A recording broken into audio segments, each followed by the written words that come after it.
Former Governor El-Rufai cautions ECOWAS against military action in Niger.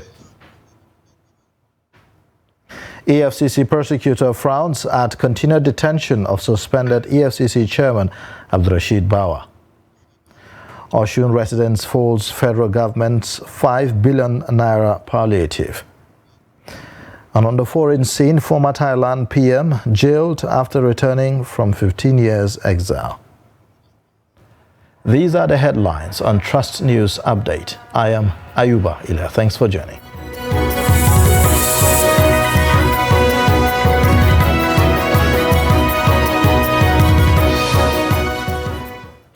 And now the details. The former governor of Kano State, Nasir El-Rufai, has cautioned the economic community of West African states against military intervention in Niger Republic.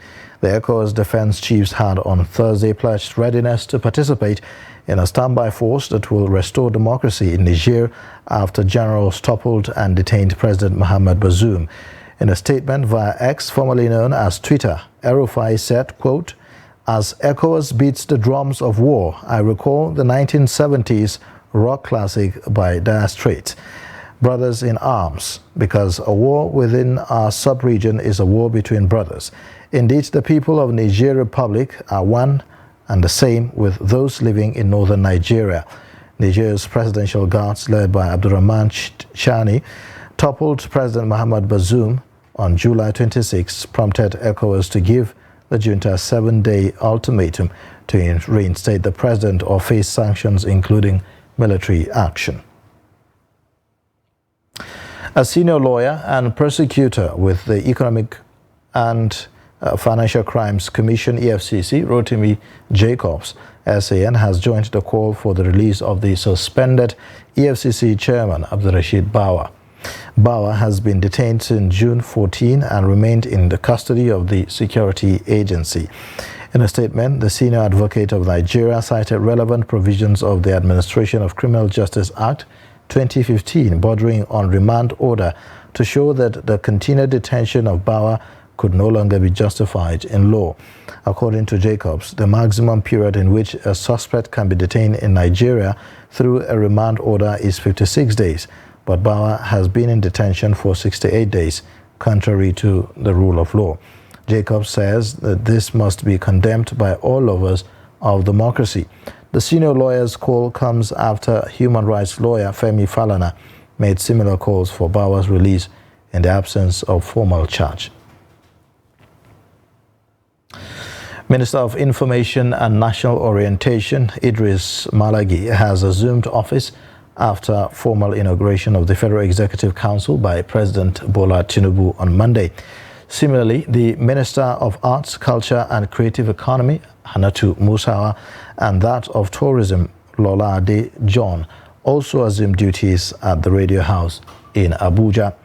The ministers, while addressing staff, promised to deliver on the mandate of the President with transparency, accountability, creativity, and result-oriented leadership. Trust TV's Shafiu Suleiman reports. Ministry of Information and Culture, but President Bola Tinubu unbundled it to accommodate 3 respective ministers. Mohammed Idris is the Minister of Information and National Orientation. He speaks on its outlook, expectations, and covenant with Nigerians. Mr. President has said I should come and tell you to come and say it the way it is. Mr. President didn't send me here to come and lie. And this is a covenant that I'm going to take with you and Nigerians, that we are going to say it as it is. Hannatu Musawa is now saddled with the responsibility of running the affairs of Ministry of Arts, Culture and Creative Economy. With this ministry, we're going to do a number of things. Apart from bringing in revenue for the nation, we are going to export Nigeria to the outside world. Lola Ade John is Pioneer Minister of Tourism, which before now is subsumed in the Information Ministry. She speaks on her new thinking. There is a major emphasis on revenue generation, and tourism is going to be heavily we are going to go on a heavy revenue drive. The three ministers will now face the daunting task of delivering the much-anticipated renewed hope agenda in the areas of information management and citizens' orientation, cultural rejuvenation and creativity, in addition to exploration of tourism potentials for enhanced economy. Shapir Suleiman, Trust TV News, Abuja. The Zamfara State Governorship Election Petitions Tribunal sitting in Sokoto has reserved judgment on the petition filed by Bello Matawali challenging the election of Dauda Lawal as the governor of the state. The three-man panel of justices led by Justice Cordelia Ogadi reserved the judgment to a day to be communicated to parties after three respondents and the petitioner, Bello Matawali, had adopted their written addresses to close their arguments and presentation of witnesses. The report. The first respondent is Dauda Lawal, the second respondent is the People's Democratic Party (PDP), and the third respondent is the Independent National Electoral Commission (INEC). They all prayed that the Zamfara State Governorship Election Tribunal to dismiss the petition filed by Governor Bello Matawali challenging the March 8 governorship election for lacking merit. The three respondents cited Oyo vs. Ademola, arguing that the petitioner had failed to prove his case, and they therefore urged the tribunal to dismiss the petition. The lead counsel to the first respondent, Damian Dudu, told journalists shortly after the adoption of the written addresses that they prayed the tribunal to dismiss the petition for lack of substantial evidence. We have finished our duty as lawyers in bringing the facts before the court, supporting the facts of the evidence, and then building upon the evidence with what the law says with regards to the law and cases decided by superior courts. And we hope that this will assist the court in making the right judgment as far as this petition is concerned. Lead counsel to the petitioner, Usman Sule, said in their submissions, they stated that the Independent National Electoral Commission (INEC) had unlawfully excluded the result sheet of 98,564 voters of Maradun local government area of the state, adding that even when the elections were not concluded in some local government areas, a winner was declared. He submitted that based on the evidence presented before the 2023 Zamfara State Governorship Election Tribunal, they are hopeful the judgment will be in their petition's favor. And the INEC on their own unlawfully excluded a result sheet from Maradun local government, wherein we scored 98,564 votes. And if that vote is collected and added to the figure, Matawali could have ordinarily declared the ultimate lawful winner of that election. This was our contest in this tribunal. The March 8 governorship election in Zamfara State was keenly contested by the then incumbent Governor Bello Matawali of the All Progressive Congress (APC) and Dauda Lawal of the opposition's People's Democratic Party (PDP), in which Lawal defeated the incumbent governor. The Nigerian Army has rescued another missing Chibok girl named Mary Nkeke during an offensive operations against terrorists in Kano State. The theater commander of the operation, Hadinke, Major General Gold Chibuisi, disclosed this at a press briefing in Mamalari Cantonment in Maiduguri. He said that the missing Chibok girl, aged 27, was rescued by troops of 81 Task Force Battalion in Dikwa local government area.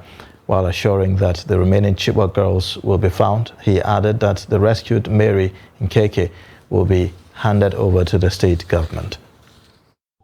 She is on serial number 55 of the abducted Chibok girls list. Mary is 27 years old, Kibaku by tribe, from Kabul Mbola village in Chibok local government area of Borno State. While in captivity, she was forcefully married to one Adam, a Boko Haram terrorist fighter. Since her rescue, she has undergone thorough medical examination in our medical facility. Equally, she has been adequately resuscitated and will be handed over to the Borno State government for further administration.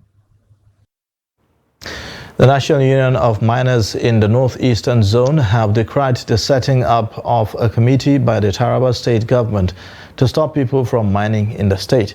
At a briefing organized by the union, the group said that over 100 of their miners were arrested in the field at Mbagi Kolo district area of Tongo local government area of Adamawa State. The report. The Secretary, National Union of Miners Northeastern State, Salisu Shaibu Mezari, said the union followed all legal procedures, starting with the Federal Ministry of Solid Materials, the Adamawa State Ministry of Solid Materials, Tongo Local Government Authority, and the district head of Mbagi Kolu, where they are carrying out their mining activities. Recently, the Taraba State Governor Abu Keifas banned mining activities in the state, while the committee set to stop mining allegedly crossed the border and entered Adamawa State and arrested over 100 miners in the field. Since the government started this issue, we have restrained ourselves from speaking because this is something that has to do with the entire state, and we are expecting the state to do the needful. As law-abiding citizens, our union is ready to support the state government's desire to make life better for the citizens by not supporting illegal mining too. This is the reason we are always calling on our workers everywhere to ensure that they follow due process before mining. According to him, the union was issued with a license to continue with their mining activities in the area, adding that stopping their members from mining was against the terms of agreements they entered into. Members of our committee that have been arrested were operating legally with the consent of the federal, state, local government, and that of the district head of the particular area. Because in Adamawa State, before you are issued with an approval to commence mining, you must have gotten a nod from the ward head up to the Lamido of Adamawa and the state government. The secretary confirmed that since solid materials ceased to exist in the areas of Karim Lamido local government and the area of Sardona local government for the past 19 months, none of their members mined in the state. He therefore called on relevant authorities from the federal, state, local government and the district levels to intervene for their members to be released unharmed. To be frank, we are not happy with the Taraba State Committee and what they did to our members by stopping them from carrying out mining activities. We are appealing to the relevant stakeholders, including President Bola Ahmed Tinubu, to look at the situation and do the needful, because those things that our people regard as minor issues sometimes lead to bigger problems. The union advised the state government to join hands with them in mining to increase the state's internally generated revenue, which, according to them, is a solution to the dwindling economy in the country. Residents of Oyo State have faulted the federal government for sending bags of rice to states to cushion the effects of economic hardship caused by the fuel subsidy removal. They appealed to federal government to use the money recovered from the fuel subsidy removal to build refineries rather than sharing rice among Nigerians. Hamid Oyegbade reports. The current economic hardship in Nigeria has subjected many people in the country to hunger and suffering.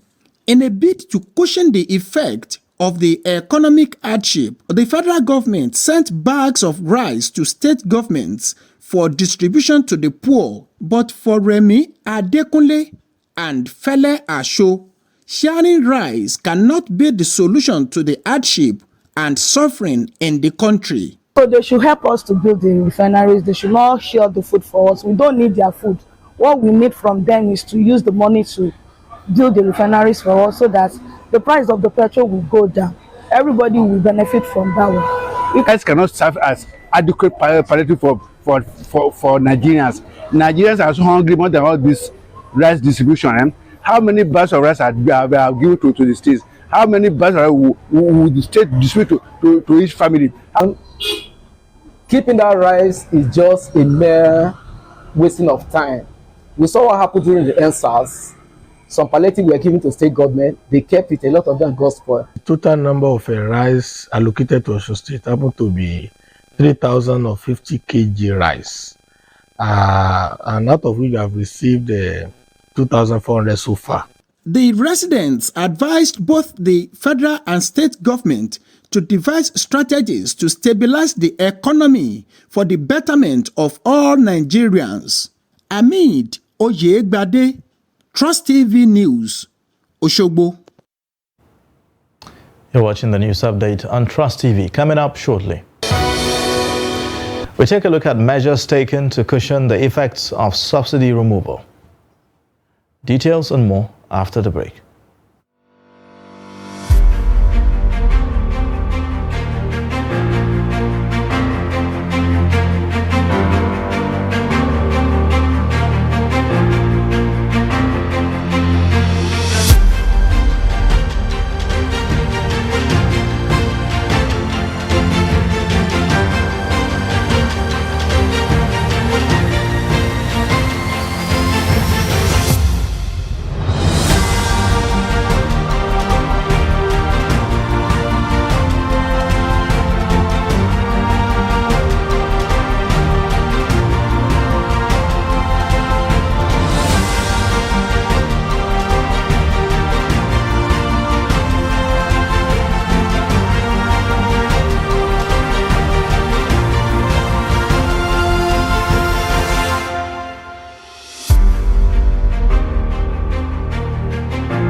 Welcome back. This is the news update on Trust TV. Now let's take a look at the top stories again. Former Governor El-Rufai cautions ECOWAS against military action in Niger. EFCC prosecutor frowns at continued detention of suspended EFCC chairman Abdurrashid Bawa. Residents of Gombe have been reacting to the federal government's approval of 5 billion naira palliatives to state to cushion the effects of fuel subsidy removal. This followed the flag-off of the distribution of palliatives targeting 450,000 beneficiaries across the state by Governor Inuwa Yahaya, which has elicited mixed reactions from Gombe residents. Ibrahim Ismail reports. Nigerians have been struggling to survive due to the high cost of living since the implementation of the fuel subsidy removal in May this year. Following the implementation, there were calls for palliatives to ease the suffering Nigerians were subjected to. The long-awaited palliatives were announced by the presidency, while governors are tasked to share food items to their subject, a decision that sparked criticisms. Well, in the first place, we are not learning from our past mistakes, and I don't expect President Bola Ahmed Tinubu to do that. But unfortunately, he was able to release 5 billion naira to each state in Nigeria. I doubt if out of 5 billion naira that was released to each state, those states, less than maybe 10% will use such amount of money in making sure that the vulnerable women and children and men in their state benefited from such amount of money. Now, if you give a state 5 billion naira, to what extent will it reach the grassroots citizens? And this has been a concern. We really do not trust most of the mediums government use to reach out to the people. And then you always realize that the same set of people keep benefiting from every government program. And then the larger population are left aside. So for us, it's a concern. We have a very, very serious concern about even accountability of the funds we're even talking about. Public commentators have raised concerns on the formula adopted by the federal government in approving 5 billion naira to all states without considering their respective populations. Or send such money directly to each local government account. Each local government has an account, and the federal government has the account number of such local government. So I condemn such in totality, and I don't expect that will yield or help go a long way in reducing or cushioning the effect of what we are going through in Nigeria. Gombe State Government has commenced distribution of relief materials to 450,000 people as part of the federal government's palliatives to a state that has over 3 million population. Ibrahim Ismail, Trust TV News, Gombe. The Kano State Government has announced a downward review of current fees in state-owned tertiary institutions across the state to cushion the effect of subsidy removal and general rise in cost of living. The state governor, Ubasani, made the announcement during a parley with journalists at the Sir Kashim Ibrahim House, Kaduna. The report. The governor said it was part of his commitment to fulfill his campaign promises to the people of Kaduna State, as well as to ensure that there is no record of school dropout due to the current economic reality. That the instant fees regime in the state-owned tertiary institutions is burdensome and has led to a significant decline in students' enrollment. B. That the instant fees has made many students to either abandon the pursuit of tertiary education or move to alternative institutions. C. That to reverse the trend mentioned, it is imperative that a competitive fees model should be adopted in our tertiary institutions. Sani explained that the measure is also to serve as palliative as a result of the fuel subsidy removal. This downward review of the instant fees regime aligns with our commitment to offer palliatives to cushion the effects of the general rising cost of living in the polity, especially in the wake of recent petroleum subsidy removal in Nigeria. Though parents welcome the development, they, however, want the government to do more to improve the educational system in the state. This come to us, it's something that long waiting for. It's something that long development that we've been waiting for to happen, because they have said it in their campaign that they will do the school fees. knowing fully well that is one of our itching problems, that the increase in school fees it resulted to some of our children have to drop out from their institutions. So there's a need for government to put in, to take a proactive measures in ensuring that not only secondary schools are being protected, but even our tertiary institution too. The previous administration of Nasir El-Rufai increased school fees of tertiary institutions in the state by over 150% in 2021. Bello Musa, Trust TV News, Kaduna. Nephrologists in Nigeria have advocated an upscaling in funding infrastructure, improving legislation and regulations around transplantation in order to advance organ transplantation in the country. This, they say, is because organ transplantation, which is one of the strategies to drastically reduce mortality in various terminal organ diseases, is said to have gained a significant boost across the world, with Nigeria still lacking behind in the development of that aspect of medical technology. The report. Organ transplantation, the most cost-efficient therapy according to experts, which is now gaining traction, is said to be facing some challenges in Nigeria due to some unethical practices, insufficient awareness on the provision of such service, and infrastructural barriers, hence the need to prioritize its advancement. Donor organ shortage is the greatest, perhaps the greatest constraint limiting organ transplantation all over the world. And the waiting list for organ transplants is increasing, with many dying while on the waiting list. Challenge of funding can be handled by government. Why? Because we believe that an all-encompassing national health insurance package that will take care of renal disease patients will be able to take care of transplantation.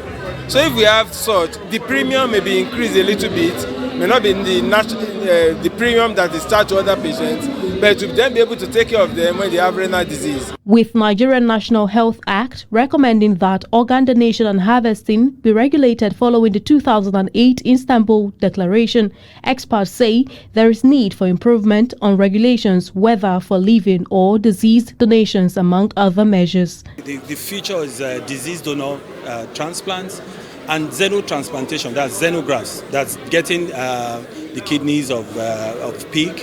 It's still at the experimental stage, but there has been a success story from using genetically altered pigs and transplanting them to living patient recipients. And of course, transplanting them to diseased patients who are brain dead, but they are put on the ventilator. There should be subsidized insurance scheme to cover high-end medical care. I mean, for now, the insurance company does not, I don't think there's an insurance company, whatever, that covers premium, that covers transplant. Besides the psychosocial effect of emergencies from terminal organ diseases, an active terminal disease registry in all categories is said to be mandatory for effective planning, data gathering, in scaling advancement, and competing with global counterparts. Aisha Salihu, Trust TV News, Abuja. Now, on the foreign scene, former Thailand Prime Minister Thaksin Shinawatra has been sentenced to 8 years in prison after returning to the country after 15 years in exile. He arrived on Tuesday morning in a private jet ahead of the forthcoming election to elect a new Thai leader. Upon his return, he was then sentenced to 8 years on former criminal convictions he claims were politically motivated. Thaksin, Thailand's most successful elected leader, has long been feared by conservative royalists who have backed military coups and contentious court cases to weaken him. Prison authorities there say that he will be kept in a wing with specific medical equipment given his advanced age. And in sports news, Chelsea are set to complete the signing of goalkeeper George Petrovic from New England Revolution for £12.5 million plus £1.5 million in add-ons. The 23-year-old Serbia international will compete with Robert Sanchez for the #1 spot at the Stamford Bridge. It comes after Kepa Arrizabalaga left the club to join Real Madrid on loan, while Edward Mendy signed for Al Ahly. Now, Petrovic has played 43 times in the MLS for New England Revolution and has 2 caps for Serbia. And that wraps it up for the news update. You can watch more via all our social media platforms and also on our YouTube live stream. I am Ayuba Ilya. Thanks for watching. Bye for now.